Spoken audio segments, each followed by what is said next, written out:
Ben ritrovati dalla redazione, fuggito in marzo dal centro di permanenza per il rimpatrio di Gradisca di Sonzo, uno dei 3 cittadini tunisini che sono finiti in manette per lo stupro di una 19enne avvenuta a Padova lo scorso 8 luglio.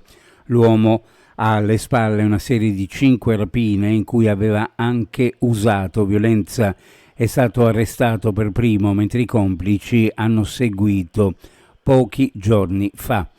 Un incendio è scoppiato in un'abitazione ad Aurisina e i vigili del fuoco hanno provveduto alle operazioni di spegnimento. È accaduto ieri, evacuati i residenti, fortunatamente nessun ferito né intossicato. Le fiamme si sarebbero originate dalla cucina, ma non sono state ancora individuate le cause dell'incendio sul posto dei carabinieri di Aurisina.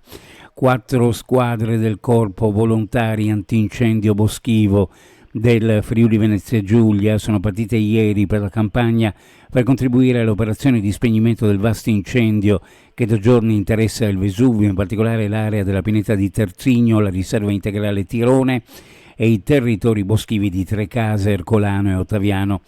Le squadre sono attivate dal Dipartimento Nazionale di Protezione Civile, lo ha reso noto l'assessore regionale alla protezione civile Riccardo Riccardi in merito alla colonna mobile regionale autorizzata con decreto firmato d'intesa con il presidente della regione Massimiliano Fedriga. Tra pochi mesi il busto bronzeo di Nazario Sauro, che campeggia sulle rive di Trieste, compierà 60 anni e sarà l'occasione perfetta per far risuonare il messaggio oltre i confini cittadini.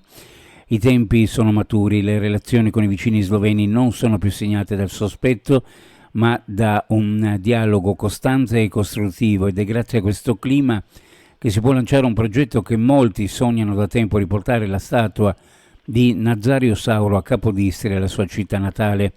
È la proposta che l'assessore regionale alla difesa dell'ambiente Fabio Scoccimarro ha avanzato partecipando alle celebrazioni commemorative nel 109° anniversario del martirio di Nazario Sauro, organizzato dal Comitato Onoranze a lui intitolato nel bacino di San Giusto.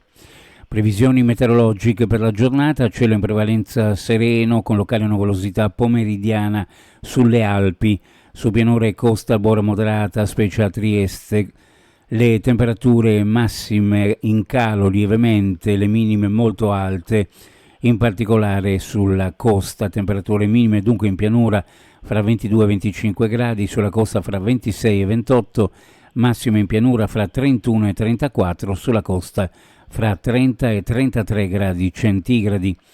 Previsioni a cura di ARPA e FVG Meteo, ed è tutto per il momento con l'informazione. Grazie per averci seguito, a più tardi.